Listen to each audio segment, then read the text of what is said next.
Have you ever finally made the incredibly difficult decision to cut a narcissist out of your life, only to find yourself under attack from a totally new direction?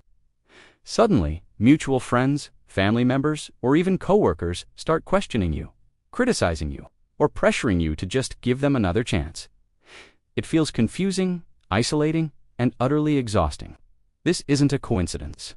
This is a deliberate, manipulative tactic known as using a social proxy, and it's one of the most insidious forms of control a narcissist has in their playbook.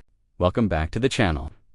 Today, we're doing a deep dive into the shadowy world of social proxies, also known as flying monkeys.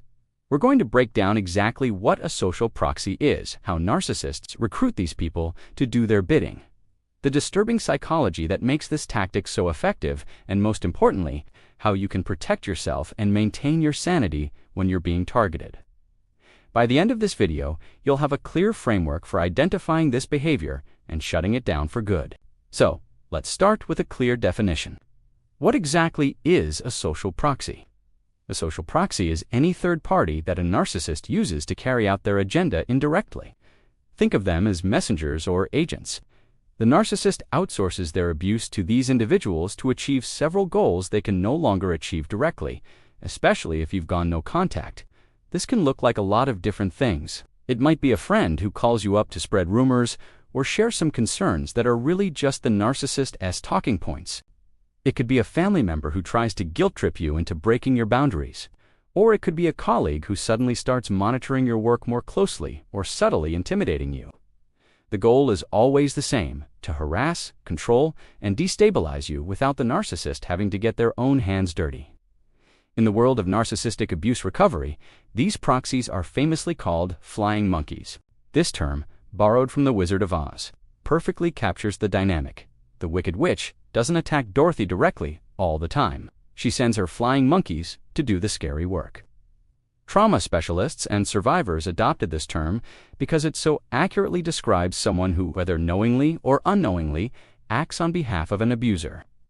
Now, let's get into the psychology behind it. Using social proxies isn't just a mean trick. It's a specific set of psychological manipulation tactics. The primary one is called triangulation. Triangulation is when a person brings a third party into a two-person conflict to create an imbalance of power. Instead of you and the narcissist, it's now you against the narcissist and their supporter. This immediately puts you on the defensive and makes you feel outnumbered and isolated. It's a classic divide-and-conquer strategy designed to destabilize your reality. This also falls under the umbrella of relational aggression and indirect coercive control. Relational aggression is a form of harm that attacks a person's social standing or relationships. Instead of physical aggression, it's social. Spreading gossip, engineering social exclusion, that's relational aggression. Indirect coercive control is about maintaining power over you without issuing direct threats. By using proxies, the narcissist can control your environment, your reputation, and your emotional state from a distance, all while maintaining a perfectly clean and innocent image. So, why do narcissists go to all this trouble? There are 4 core reasons they rely so heavily on social proxies. The first, and perhaps the most important, is plausible deniability. If a proxy confronts you, the narcissist can simply say, "I never said that. They must have misunderstood me," or, "Wow, I can't believe they would do that. I would never ask them to interfere." They can cause immense harm and then wash their hands of any responsibility. They get to be the puppet master without ever being seen holding the strings. The second reason is image protection. Narcissists are obsessed with their public persona. They need to be seen as the good guy, the victim, the reasonable one. By having others attack you, they maintain their carefully crafted image of being calm and collected while you look like the crazy or unstable one for reacting to the abuse. They orchestrate the drama and then stand back and act shocked by it all. The third reason is to maintain control after you've gone no contact. No contact is the ultimate threat to a narcissist because it removes their primary source of supply. They can't get to you anymore. Social proxies are their loophole. They become the narcissist's eyes, ears, and mouth. They can report back on what you're doing, deliver messages, and continue to apply pressure.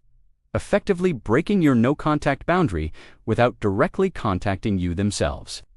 And the fourth reason is social validation. By recruiting others to their side, the narcissist validates their own distorted narrative. If other people also believe you are the problem, then in the narcissist's mind, it must be true. It shores up their fragile ego and reinforces their sense of being right and in control.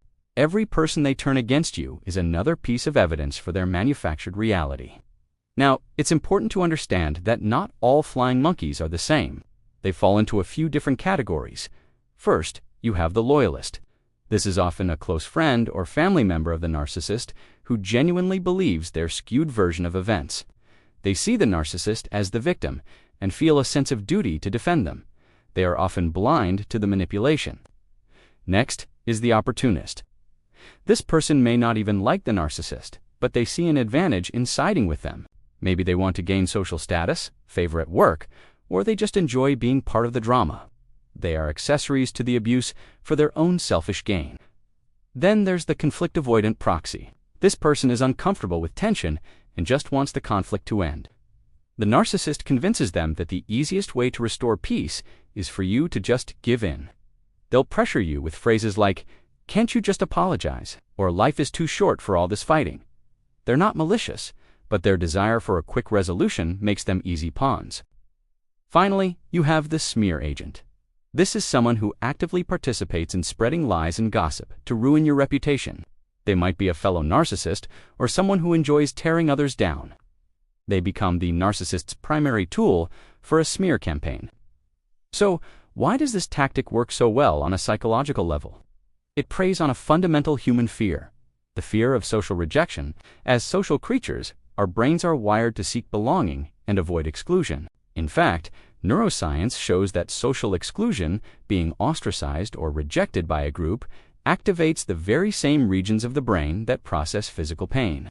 That's why it hurts so much. When multiple people start questioning your reality or siding against you, it's not just an argument, it's a direct threat to your sense of safety and belonging.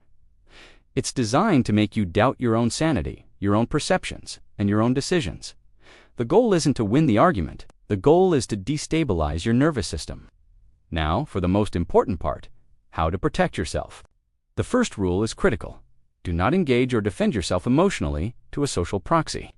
They are not a neutral party seeking the truth. They are a messenger delivering a payload of manipulation. Arguing with them is like arguing with a narcissist's voicemail. It's pointless, and it only gives them more information to take back to their master. Instead, use a technique called the gray rock method. Be as boring and uninteresting as a gray rock. Give short, non-committal, and unemotional responses like, "I'll think about that," or "I'm not discussing this," or simply, "I hear you." Second, keep your communication documented and factual, especially in professional or legal settings. If a proxy is harassing you via text or email, save it, stick to the facts.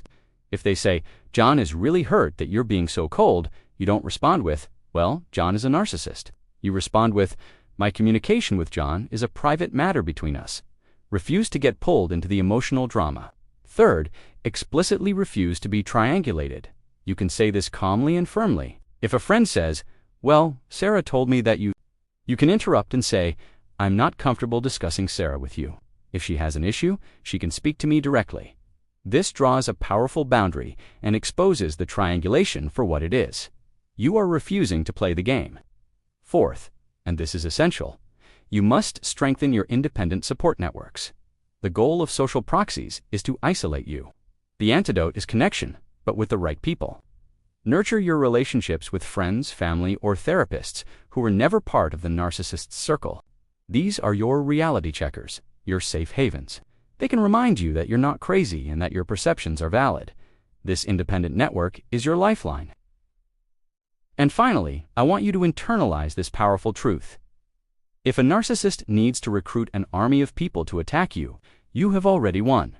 Think about it. When a narcissist sends others to fight their battles, it's not proof that you're wrong. It is definitive proof that they have lost all direct access and control over you.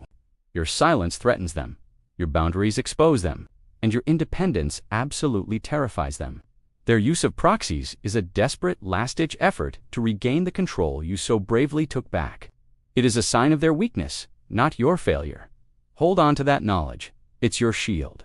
Thank you for joining me for this deep dive.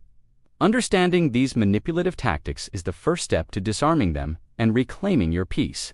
If this resonated with you, please subscribe for more weekly insights into psychology that you can apply to your life. Stay strong, and I'll see you in the next video.